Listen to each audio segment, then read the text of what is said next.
Assalamualaikum warahmatullahi wabarakatuh. Dan salam sejahtera untuk kita semua. Upgrade komponen sepeda demi apa? Demi meningkatkan kecepatan, demi mampu menaklukkan tanjakan.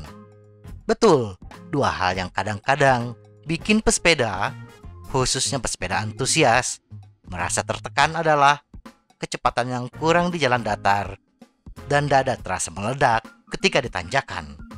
Kecepatan yang lambat menjadi momok bagi pesepeda road bike khususnya. Kalah di tanjakan membuat pesepeda gunung sedikit kehilangan motivasi.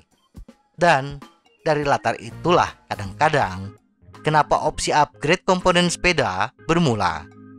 Sebelum kita mengeluarkan uang yang tidak sedikit, periksa beberapa faktor berikut ini. Kenapa kecepatan kita lambat? Atau daya gempur kita di tanjakan kurang? Betulkah kita membutuhkan upgrade komponen? Atau mungkin tidak kita butuhkan? Siapa tahu bukan karena faktor komponen. Bila ini yang terjadi, kita hanya membuang-buang uang tanpa hasil yang signifikan. Mari kita bahas lebih lanjut.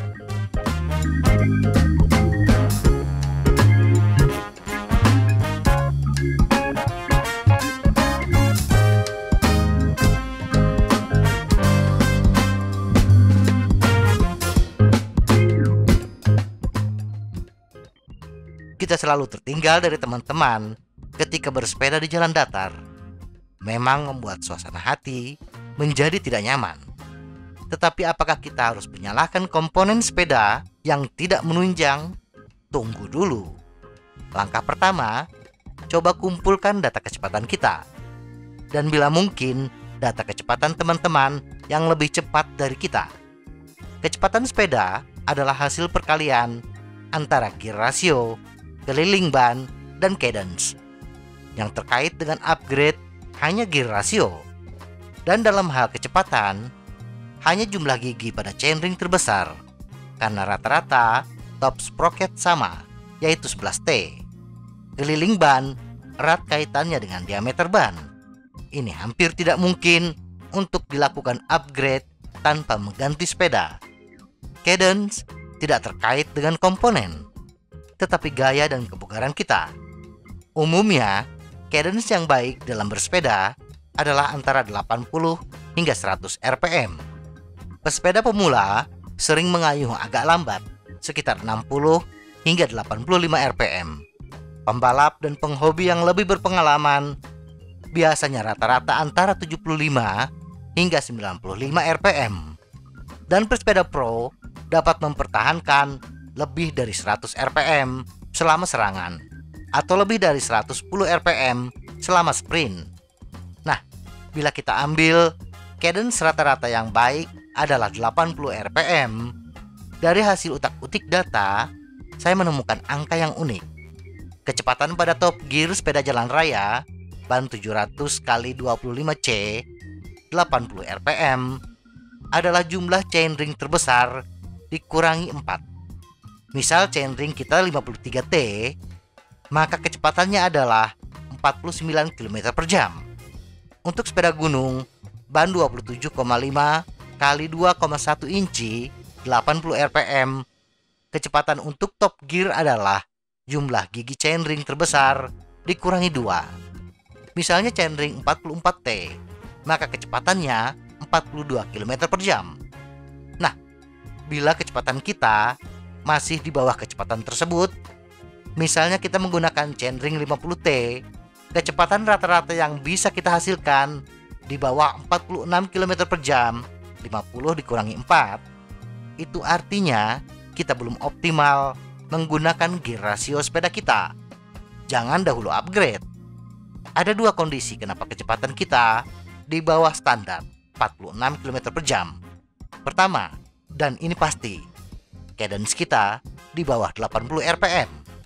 Walaupun kita terus menggunakan top gear, tapi bila cadence kita di bawah 80 rpm, kita tetap akan ketinggalan dari teman-teman yang cadence-nya di atas kita.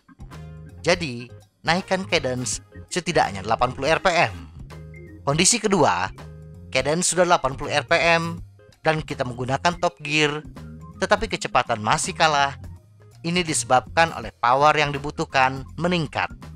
Meningkatnya kebutuhan power berarti menaikkan gaya torsi yang harus kita kerahkan ke pedal. Kayuhan akan terasa lebih berat. Akibatnya, otot kita akan cepat mengalami kelelahan neuromuskular. Dan ujung-ujungnya, kita melakukan freewheeling untuk memulihkan kelelahan otot. Dan pastinya, kecepatan kita pun akan menurun. Ada 4 faktor yang mempengaruhi naiknya kebutuhan power, yaitu berat total, hambatan gesek ban, hambatan udara, dan hambatan mekanik. Dari keempat faktor tersebut, yang paling besar pengaruhnya adalah hambatan udara.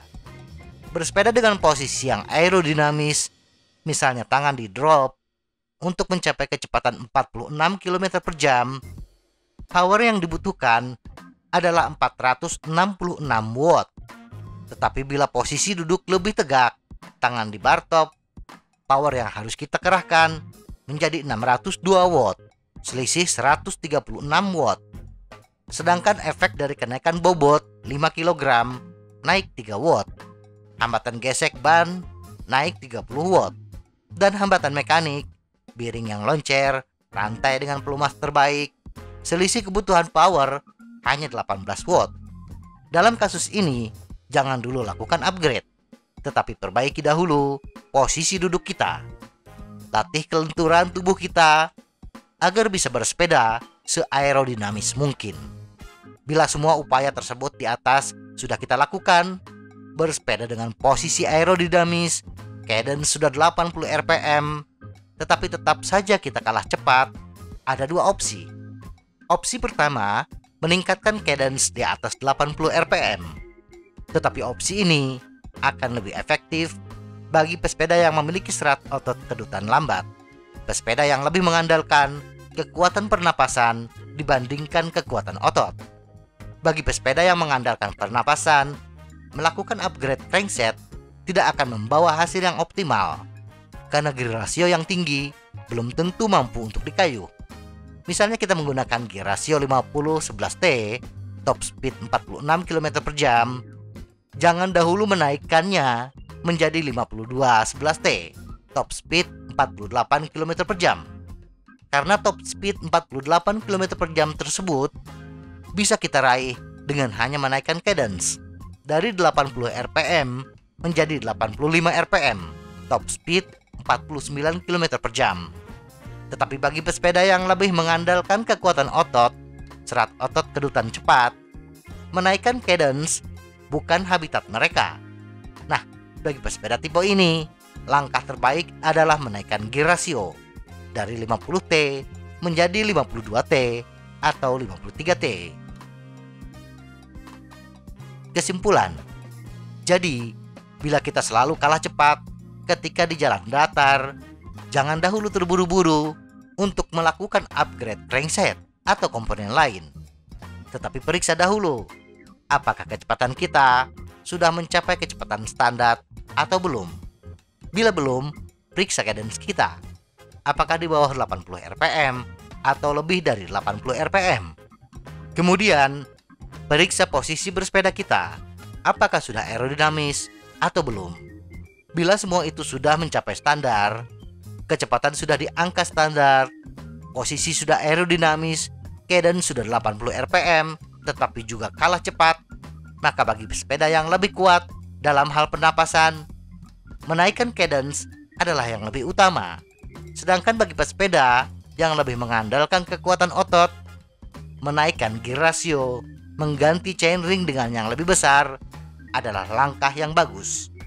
Naikkan jumlah gigi chainring jika dan hanya jika cadence kita sudah 80 rpm. Semoga informasi ini bermanfaat. Tetap sehat. Salam goes.